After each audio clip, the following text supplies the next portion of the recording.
Hello guys, welcome back to my channel RJ classes. आज मैं आपसे डिस्कस करने वाली हूँ कि कितने तरह के हमारे नेगोशिएबल इंस्ट्रूमेंट होते हैं। ठीक है, बड़ा इंटरेस्टिंग है। आज हम एक स्टोरी सुनेंगे एंड उस स्टोरी से मैं आपको चीज़ें कराऊंगी। जैसे कि मैंने प्रीवियस वीडियो में कहा था, बट उसमें मैंने आपसे थोड़ा हिस्ट्री डिस्कस किया था बहुत बड़े ही इंटरेस्टिंग तरीके से। आज हम समझने वाले हैं इस पूरी वीडियो में बिल ऑफ एक्सचेंज। ओके, सबसे पहले हम स्टार्ट करेंगे नेगोशिएबल इंस्ट्रूमेंट कि जब हम टाइप्स पढ़ेंगे सबसे पहले हम उसका पढ़ेंगे bill of exchange. Okay, then मैं प्रोमिसरी नोट चेक्स आपको कराऊंगी। तो चलिए स्टोरी सुनते हैं।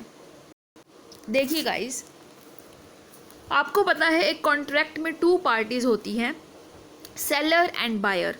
जो सेलर होता है वे क्रेडिटर होता है जिसको पैसे लेने होते हैं, एंड जो बायर होता है वे डेटर होता है जिसको पैसे देने होते हैं। ठीक है, सो दो पार्टी है ए एंड बी। ए जो है क्रेडिटर है, आप सेलर भी कह सकते हैं। क्रेडिटर यानी जिसको पैसे देने होते हैं। तो सेलर ने अगर सामान बेचा बी को और पैसे नहीं लिए बी से, तो ए उसका क्या बन गया? क्रेडिटर बन गया जिसको पैसे लेने हैं। और बी क्या है? डेटर। बी है डेटर, ओके, जिसको पैसे देने हैं। अब ए को लगभग 2 महीने हो गए चक्कर काटते काटते बी के पास, भाई मेरे 30,000 रुपये दे दे। उसके बाद मतलब बी ने ए से 30,000 रुपये का सामान खरीदा और ए को बहुत टाइम हो गया, लगभग 2 महीने हो गए बी को कहते कहते कि भाई मेरे 30,000 रुपये तू कब देगा, मैं थक गया। तो बी कहता है ए को कि क्या तुझे मुझ पर विश्वास नहीं है कि मैं तेरे पैसे नहीं दूंगा? ध्यान से सुनते चलना, बड़ा मज़ा आने वाला है। तो बी कहता है ए को कि क्या तुम्हें मुझ पर विश्वास नहीं है कि मैं तुम्हारे पैसे नहीं दूंगा? क्या मैं कहीं लेकर भाग जाऊंगा? तुम्हारे पैसे दे दूंगा भाई, थोड़ा समय रखो, थोड़ा वेट करो, पेशेंस रखो। ठीक है, थोड़ा गाइस इसमें हिंदी भी आएगा, हरियाणवी भी आएगा, इंग्लिश भी आएगा, जिससे एक फन फैक्टर बना रहे और आप लोग को बोरिंग ना समझे। ओके, सो ए कहता है फिर चलो फिर एक काम, मतलब क्रेडिटर कहता है सेलर, चलो फिर एक काम करते हैं कि मैं एक बिल लिख देता हूँ, तुम उस पर बस साइन कर देना। मैं वे बिल अपने पास रख लूँगा। मैं तुम्हें 3 महीने का टाइम और देता हूँ, मुझे 3 महीने के बाद मेरे पैसे चाहिए ही चाहिए। तो बी कहता है चलो ठीक है, ये कर लेते हैं।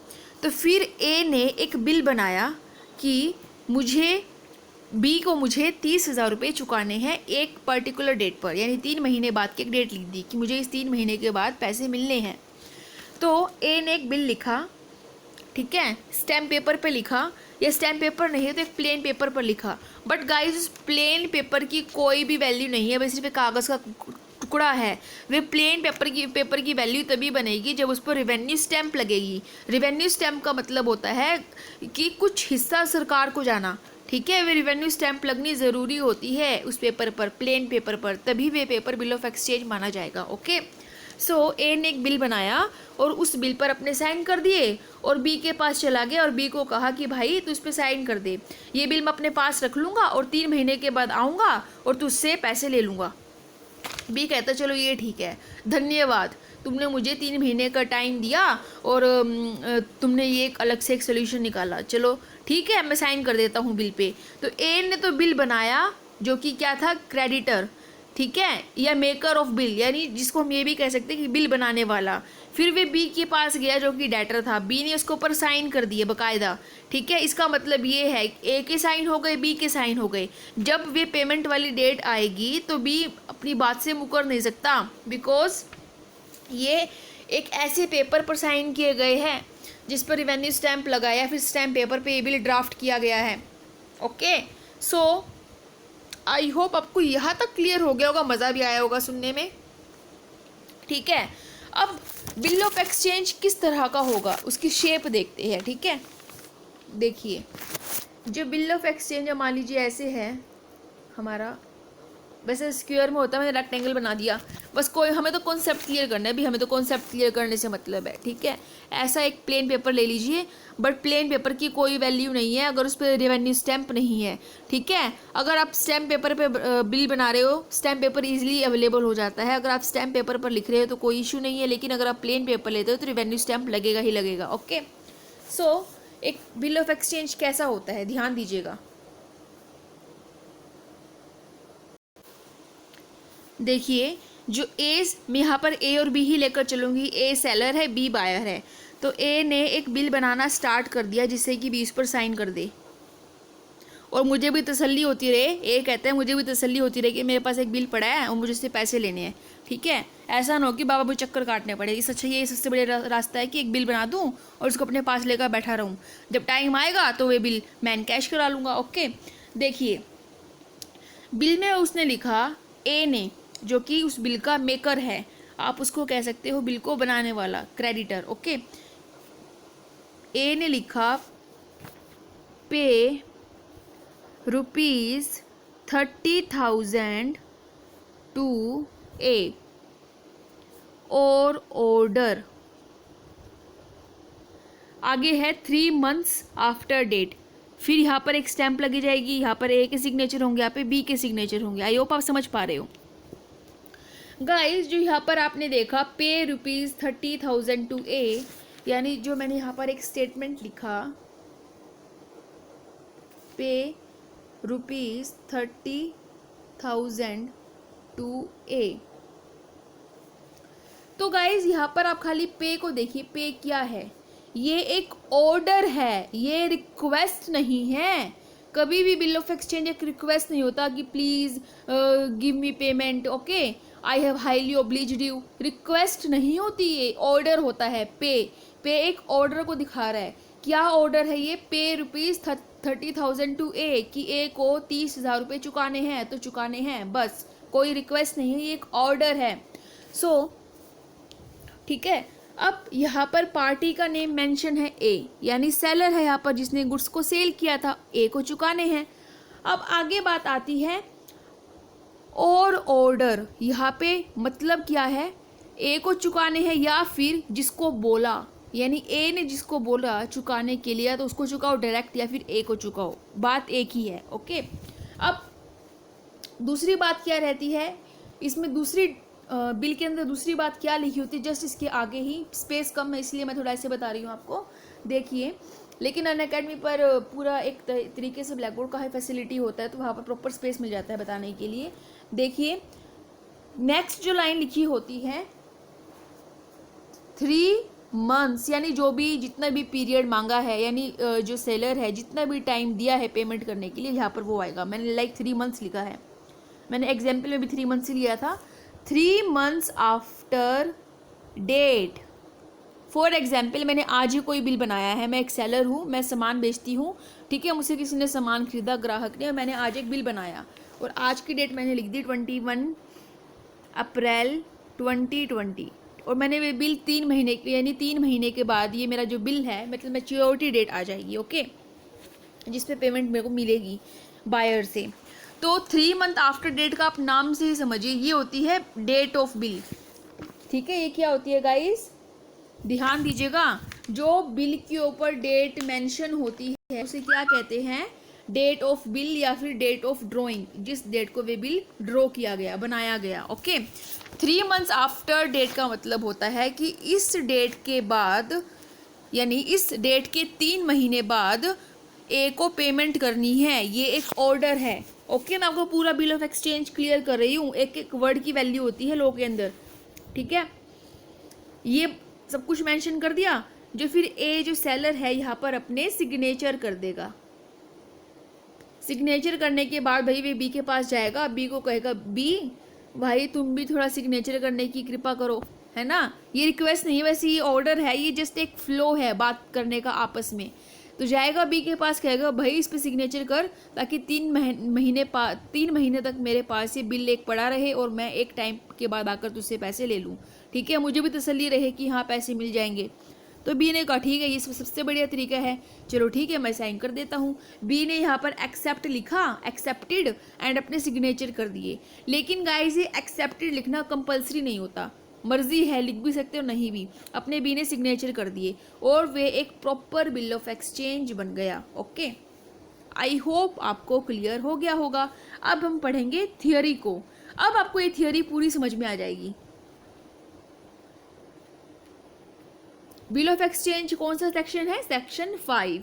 देखिए गाइस, बिल ऑफ एक्सचेंज जो है ये एक इंस्ट्रूमेंट है जो राइटिंग में होता है, एक अनकंडीशनल ऑर्डर होता है, यानी इसमें कोई कंडीशंस नहीं अप्लाई होती है, ठीक है। जो मेकर यानी जो सेलर है, जो बनाने वाला है, वे इसको बिल ऑफ एक्सचेंज, ये जो राइटिंग में जो एक अनकंडीशनल ऑर्डर है, इसको वे मेकर साइन करता है और डायरेक्ट करता है कि एक प्रॉपर अमाउंट ऑफ मनी, यानी एक डेफिनेट सम भी इसके अंदर मेंशन, लाइक 30,000 मैंने लिखा था, तो एक 30,000 क्या है, डेफिनेट सम है, डेफिनेट एक एग्जैक्ट अमाउंट है कि कितना मनी मुझे लेना है, ओके, और कितना मनी बायर को पे करना है, यानी वे एग्जैक्ट अमाउंट मेंशन होना चाहिए, कोई भी अनसर्टेनिटी नहीं होनी चाहिए अमाउंट को लेकर। तो डायरेक्ट किया जाता है कि ऑर्डर दिया जाता है कि एक सर्टेन सम ऑफ मनी पे की जाए उस पर्सन को जिसका उस बिल में नाम मेंशन है, या फिर जो सेलर है उसने किसको बोला, यानी बिल में जिस भी पर्सन का नेम मेंशन है उसको पेमेंट करना, ये एक ऑर्डर। और दूसरी तरफ जिसका भी नाम मेंशन है उसका क्या ऑर्डर है। आई होप आप समझ पा रहे होंगे, ठीक है। तो यही हमारा बिल ऑफ एक्सचेंज है। तो कैरेक्टरिस्टिक्स क्या है बिल ऑफ एक्सचेंज को लेकर, कि ये बिल ऑफ एक्सचेंज हमारा राइटिंग में होता है, तभी तो ये क्या एविडेंस का काम करता है। ये एक ऑर्डर है, रिक्वेस्ट नहीं होती। ऑर्डर में कोई भी कंडीशंस नहीं होती, अनकंडीशनल होता है। अमाउंट जो है, यानी जितना भी अमाउंट पे करेगा बायर, वो बिल्कुल डेफिनेट होना चाहिए, एग्जैक्ट होना चाहिए। ऐसा नहीं है कि अमाउंट उसमें है ही नहीं, या अमाउंट इस तरीके से डाला हुआ है कि समझ में नहीं आ रहा है कि लेना कितना है। लाइक फॉर एग्जांपल उसमें लिखा कि इतना इंटरेस्ट भी लगेगा और इंटरेस्ट की रेट ही गिवन नहीं है, तो वे चीज़ नहीं मानी जाएगी। एक बिल तभी वैलिड माना जाएगा जिसमें सब कुछ बिल्कुल क्लियर है, ओके। किस डेट को पेमेंट होगी वे भी उसके अंदर फिक्स होगा बिल ऑफ एक्सचेंज के अंदर। मेकर यानी बिल को बनाने वाला, जिसको हम ड्रॉअर भी कहते हैं, ठीक है, मेकर भी कहते हैं, सेलर भी कहते हैं, क्रेडिटर भी कहते हैं, ठीक है, वे उसको साइन करेगा बिल को बाकायदा, और जो बायर है, जो दूसरी पार्टी है, वे भी उसको साइन करेगी। जो भी अमाउंट मेंशन होगा बिल में, या तो वे डिमांड पर पे होगा, या फिर जैसे ही वे बिल की जो बिल का जो पीरियड है, वे बिल का पीरियड ओवर होने के बाद उसकी ऑटोमेटिक पेमेंट करनी पड़ेगी, ओके। इसके अंदर एक स्टैंप होती है अमाउंट के अकॉर्डिंग। अगर रिवेन्यू स्टैंप नहीं है तो वह स्टैंप पेपर पे ड्राफ्ट किया जाएगा, बिल ऑफ एक्सचेंज बनाया जाएगा। तो गाइज अब अगला क्वेश्चन हमारा ये आता है कि बिल ऑफ एक्सचेंज में कितनी पार्टीज होती है। बिल ऑफ एक्सचेंज में गाइज 3 पार्टीज होती है, ड्रॉअर, ड्रॉई एंड पेई। अभी तीनों है क्या, अभी आपको आई होप आपको भी आ गया होगा। ड्रॉअर गाइज वो होता है जो बिल को बनाता है, प्रिपेयर करता है। लाइक सेलर ने एक बिल को बनाया, बी के पास गया, बी के साइन लिए, तो यहाँ पर जो ए है वे ड्रॉअर है, मेकर है, राइटर है बिल का, आप कुछ भी कह सकते हैं, सभी का मतलब एक है। इसको हम ये भी कह सकते हैं कि क्रेडिटर ने बिल को राइट किया, बनाया, ठीक है। तो इसको अगर हम एक प्रॉपर एक लीगल लैंग्वेज में अगर बात करें, जो लॉ में लिखा होता है बुक्स में, the one who draws the bill, यानी वह पर्सन जो बिल को ड्रॉ करता है, बनाता है। ड्रॉई जो बिल को एक्सेप्ट करता है, बिल को एक्सेप्ट करने वाला ड्रॉई, जिसको बायर कहते हैं। दूसरे शब्दों में जिसके लिए वे बिल बनाया गया है, मेरे साथ रिपीट कीजिए, upon home the bill is drawn, जिसके लिए बिल बनाया गया है, ड्रॉ किया गया है। पेई, वेरी इंपॉर्टेंट, पेई जिसके लिए वो बिल बनाया गया है, यानी जिसके फेवर में वो बिल क्रिएट किया गया है, ड्रॉ किया गया है, दैट इज पेई। अब क्वेश्चन हमारा ये आता है कि क्या ड्रॉअर और पेई सेम पर्सन हो सकते हैं? क्या ड्रॉअर और पेई सेम पर्सन हो सकते हैं? Think about it. So yes, दोनों सेम पर्सन हो सकते हैं। अब ध्यान दीजिए, लैंग्वेज क्या थी, पे 30K to A, और यहाँ पे ए ने अपने साइन कर दिए, यहाँ पर बी ने अपने साइन कर दिए। तो गाइज यहाँ पर जो ए है वो कौन है, कौन है यहाँ पर जो ए, यहाँ पर मैंने देखिए मैंने सर्कल भी कर दिया, यहाँ पर ए है सेलर, जिसको बी ने पेमेंट करनी है, और बिल भी किसने बनाया है, ए ने बनाया है। तो यहाँ पर जिसको पैसे रिसीव हो रहे हैं, जिसको पेमेंट की जाएगी, वो कौन है, ए, और बिल किसने बनाया, ए ने। तो यानी पेमेंट को रिसीव करने वाला यानी पेई, जिसके फेवर में बिल बनाया गया है, और बिल को बनाने वाला, दोनों ही पर्सन सेम है। बट पेई और ड्रॉअर दोनों अलग भी हो सकते हैं। अब ये भी एग्जाम्पल देखिए आप, अब यहाँ पर लिखा गया है पे 30,000 यहाँ पे मैं के लिख रही हूँ, ठीक है, टू सी और ऑर्डर। ओके, अब यहाँ पर सी लिखा है, ये भी ठीक है गाइज। अब यहाँ पर ऑर्डर क्या दिया गया बी को कि सी को पेमेंट करनी है 30,000 की आफ्टर जो भी आफ्टर 3 मंथ्स, ठीक है, आफ्टर 3 मंथ, जो भी मैंने आपको बताया था बिल के अंदर क्या लिखा होता है। तो यहाँ पर पेमेंट कौन रिसीव करेगा? सी रिसीव करेगा। बिल किसने ड्रॉ किया? सिग्नेचर किसके थे? ए के सिग्नेचर थे, यहाँ पर बी के सिग्नेचर थे। ए ने बिल बनाया, ए ने साइन कर दिया, बी ने साइन कर दिया। पेमेंट किसको करनी है? थर्ड पार्टी सी को। तो यहाँ पर पेमेंट कौन रिसीव करेगा? सी रिसीव करेगा। तो सी क्या है? पेई है। बिल को प्रिपेयर किसने किया है? ए ने प्रिपेयर किया है। जो ए है ये ड्रॉर है। ओके, सो यहाँ पर ड्रॉर और पेई दोनों अलग अलग पर्सन हैं। आई होप आपको समझ में आ गया होगा। सो गाइज, आई होप आपको ये यहाँ तक अच्छे से क्लियर हो गया होगा। अब कौन कौन से प्रिकॉशंस हमें ध्यान रखने चाहिए बिल ऑफ एक्सचेंज में? लाइक उसमें प्लेस होना चाहिए, प्रॉपर डेट, अमाउंट, स्टैम्प होनी चाहिए, पीरियड होना चाहिए, कितनी वैल्यू रिसीव की जाएगी ये भी मेंशन होना चाहिए, एंड ड्रॉर के सिग्नेचर होने चाहिए। अब कितने तरह के बिल ऑफ एक्सचेंज होते हैं? एक होता है इनलैंड बिल, एक होता है फॉरेन बिल।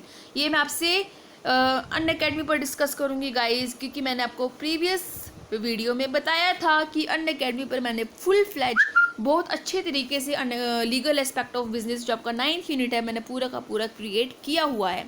एंड बहुत जल्द हमारा वे कोर्स कंप्लीट हो जाएगा, बिल्कुल फ्री कोर्स है। तो लिंक मैं आपको डिस्क्रिप्शन में दे दूँगी, आप फटाफट जाइए, फॉलो कीजिए आईडी को, एंड आप कोर्सेज को एंजॉय कीजिए, अपने कॉन्सेप्ट्स क्लियर कीजिए। कोई क्वेरी है तो ज़रूर पूछिए। Thank you, take care, bye bye.